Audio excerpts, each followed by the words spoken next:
আমার আমার গাব্বি মাছটা গর্ভবতী, আজকে বা কালকের ভিতর ছাউ দিয়ে দিবে। আর আমি গাব্বি মাছটা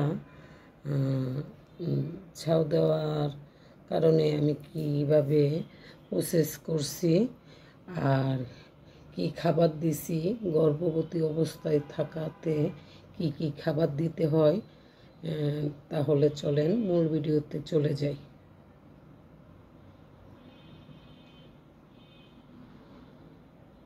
আসসালামু আলাইকুম। আমি আর দুইটা গাব্বি গর্ভবতী বাচ্চা দিবে। আর আমার অ্যাকোয়ারিয়ামটা কেন পানি এরকম, আমি আজকে 4 দিন যাবত, যেহেতু আমার গাব্বি মাছ গর্ভবতী, আজকে কালকের ভিতরে বাচ্চা দিয়ে দিবে, তার জন্য আমি এক্সট্রা কেয়ার নিচ্ছি গাব্বি মাছের। এই যে আমি বাজারে কিনা খাবারের পাশাপাশি খোল আর চিংড়ি শুটকি গুঁড়া করে দিচ্ছি, তার জন্যই পানিটা একটু অপরিষ্কার। আর এখানে 4টা গাব্বি মাছ আছে, কিন্তু এখানে 2টা। কিন্তু আজকে আমি গাব্বি মাছগুলো ওরা ছাউ মানে বাচ্চা, নিজের বাচ্চা নিজেই খেয়ে নেয়, তার জন্য আমি দেখেন কি করি। গাব্বি মাছগুলো তুলনামূলক পেটগুলো কেমন হয়ে গেছে আমি হাতে নিয়ে দেখাই।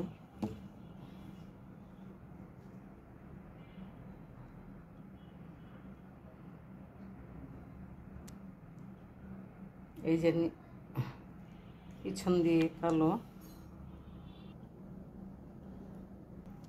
এই যে 2টা গাব্বি আমি গ্লাসেতে আপনাদের দেখানোর সুবিধাতে গ্লাসে নিয়েছি।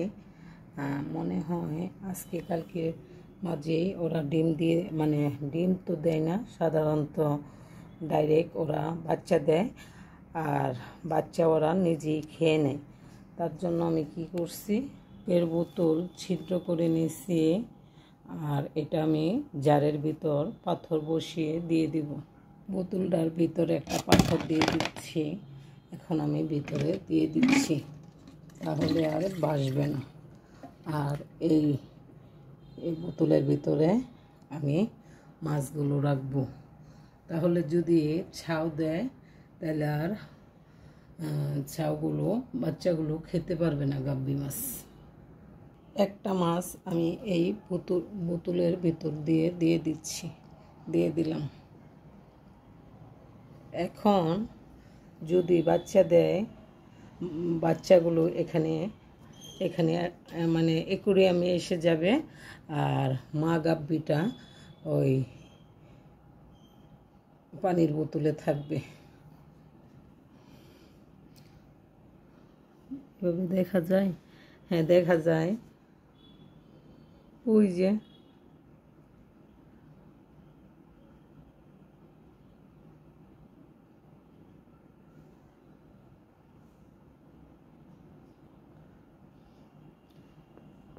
আমার আইডিয়াটা কেমন হলো আপনারা জানাবেন।